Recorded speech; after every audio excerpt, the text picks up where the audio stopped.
everyone! Welcome back to my channel. Please don't forget to like, subscribe, and share my videos as well. Alright, so for today's video, it's all about my son, and it's all about how I feel, how did I know.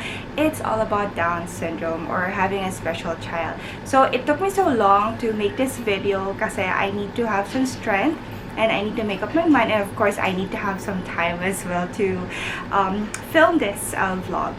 So, hindi na ako magpapaligoy-ligoy pa. And again, don't forget to like and subscribe and share my channel. First question, I write down sa note. How did I find out that I'm carrying a baby with a possible Down syndrome? I think I was like 10 weeks or 11 weeks pregnant when the doctor suggested that I need to have or I need to do a nuchal translucency scan. So when you say scan, it's kind of like an ultrasound here in Singapore, and they find out that there is a thick fluid here at the nape part of my baby. So it's one of the early indicator na nagsasabi na it is a possible Down syndrome baby. So again, it's not an accurate test that will tell whether your baby has a Down syndrome or not. It's just an indicator that will tell possibly meron, possibly not. Okay? And then after that, the doctor already explained to me what is a Down syndrome. Well, guys, just for you to know, Down syndrome is a genetic disorder. So normally nagkakaroon sila ng extra chromosomes. So hindi ito nakakahawa at hindi rin siya guaranteed na mana-mana. Okay? So if I'm not mistaken, or if I still remember what the doctor says or other research says, that like 1 out of 5 babies born in a day is nagkakaroon ng or merong Down syndrome. So after that, as you progress on your pregnancy, doctors will suggest the amniocentesis. So amniocentesis is kukuha sila ng fluid sa tummy mo while you're pregnant, and then they're gonna do some tests. So, in the Philippines, meron din tayo nito. I went to UST hospital that time, and if I'm not mistaken, or if I still remember it, it will cost you like around 15 to 20,000 pesos, and it will take a month bago mo malaman yung result. So, okay, so there are those are the tests, like the nuchal translucency scan and the amniocentesis.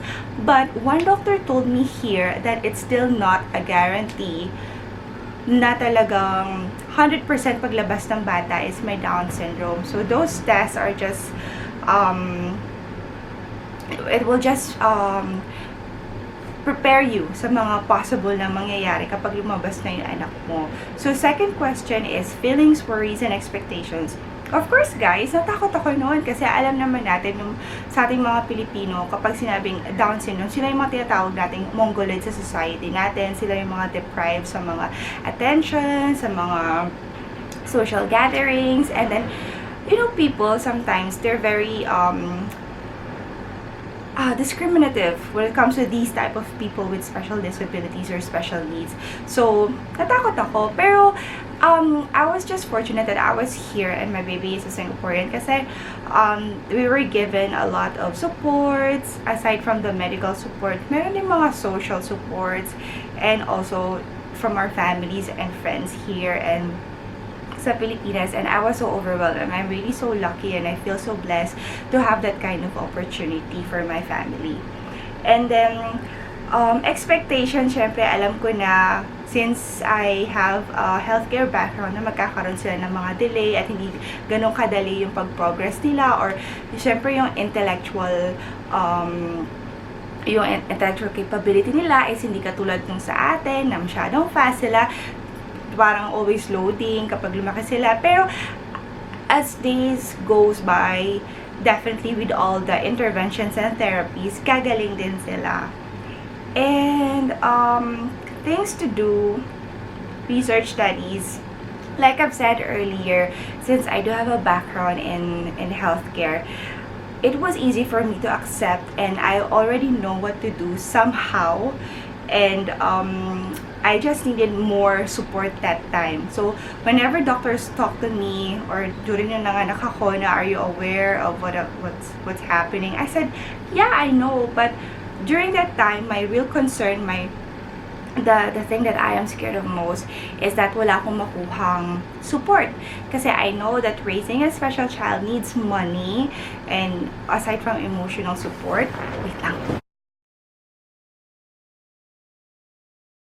So, yun nga, going back, so, um, kailangan ko ng medical support, kailangan ko ng mga therapies, kasi I know that they need those things. They need those kind of support. So, sabi ko din sa doctor ko na I need this and that. I was very clear already, and my mind was really on a straight path that time. Hindi ako natutulero, hindi ako natatakot. Basta, I just need lang ng support. Yun ang sabi ko sa kanila. And fortunately, I was so blessed to have everything that I need already laid down on our table. So, nagpapasalamat talaga ako sa Diyos that time. So, who to call? Doctors and therapy. So, first, you need to have a good OB-gynecologist or a developmental doctor who can understand all of these things. And you need to have a doctor with passion, and also, hindi naman melodramatic na doctor, pero kailangan mo rin syempre ng doctor na marunong or merong expertise sa mga ganitong klase ng situation. And the therapies, and you need to have a social worker support. You need to have a speech therapy as early as possible para ma-determine whether merong feeding problem yung anak mo. In my case, since he has a Down syndrome, normally mapapansin nyo yung mga may Down syndrome is lagi lumalabas yung dila nila, yung mga ganun. It's not intentional, but it's part of their anatomy kasi malaki yung tongue muscles nila compared to normal people. So, the tendency is lumalabas talaga or protruding, something like that, yung tongue nila. So, magkakaroon sila ng difficulty when it comes to swallowing the milk. So, in my case that time, as much as possible, as much as I wanted my baby to breastfeed on me, but it's kind of difficult kasi kada suck niya, lumalabas na sa bibig niya, and then also, kailangan, NGT, or naka-tube siya sa ilong. Naka-tube feeding yung anak ko that time para ma-secure namin na well-nourished siya. Okay? And, kailangan din ng mga physiotherapies kasi during my time, nung pinanganak si Baby Adam, you cannot believe this. 1 or 2 weeks old pa lang siya. Pinapaupo na siya, ina-exercise na yung leeg niya, nagkakaroon sila ng parang, they hold my baby's neck like this, diamond style, and then they try to make it balance, and then also his back, ginagawa nila na exercise para mag-strengthen yung bones niya kasi a Down syndrome child is really, really softer than a normal baby. So, kailangan silang i-therapy as early as possible. And then, I was so lucky as well that the doctor was able to determine na meron siyang duodenal atresia. So, the atresia, part of the intestine, is barado. So, they need to fix that as soon as possible. Yung pinanganak siya, like, 3 days or 4 days after he was born, inoperahan kaagad siya para ma-absorb niya yung mga nutrients na dapat niyang ma-absorb. At magkaroon siya ng digestion. And then also, early intervention. Oh, sickness first. So guys, so hot, sorry. Kapag kasi may Down syndrome, since they have an extra chromosomes, it's part of their genes na marami silang sakit. So expect that they might have heart problems, digestive problems, lung problems, I don't know what are the others, or sometimes meron silang mga abnormalities sa physicalities nila.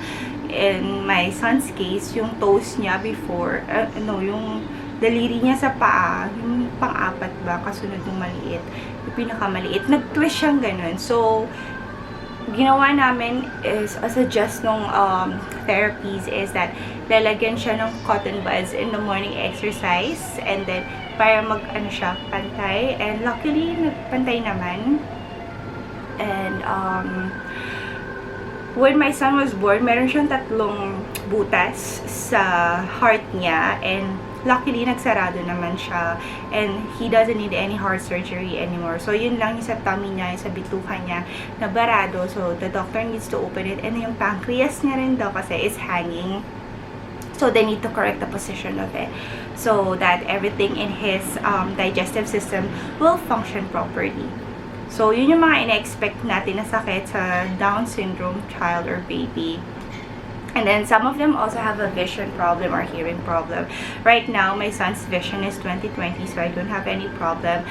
But doctors are still tracking or doing more tests when it comes to his hearing. So, it's actually a lifetime check-up, a lifetime medical treatment for them. So, they need to have this kind of attention so they will grow properly. And then, early intervention. Pag sinabi nating early intervention, ito yung mga therapies and let's say parang homeschooling na dapat gawin nila para makasabay sila. Kasi the doctors told me that they actually have a good IQ as well kapag nagkaroon sila ng early intervention. So, as much as possible, Adam is 13 months old now. So, he started homeschooling or early intervention every Friday.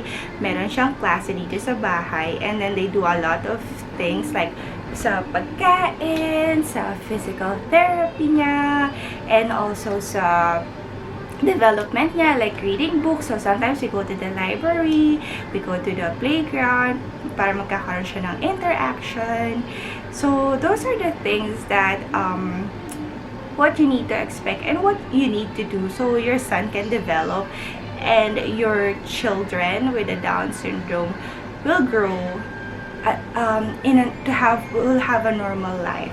So, alam ko na marami pa kami pagdadaanan, but for me, I just remain calm and I make sure that I have a strong mind for everything, and I just prepare myself for whatever things that might happen in the future, because even right now, there's no assurance because of the health conditions of a Down syndrome, but hopefully, with all the support prayers and the therapies that my son is having right now, he can have a better life in the future, and a promising one. I believe in that. So, I hope you guys learned something about this video. If you have questions, please message me or comment down your questions below. And I will be doing more videos about this. So, I hope you guys like, subscribe, and share this video. And please always tune into my channel. And thank you for listening to me. And thank you for your time. Bye!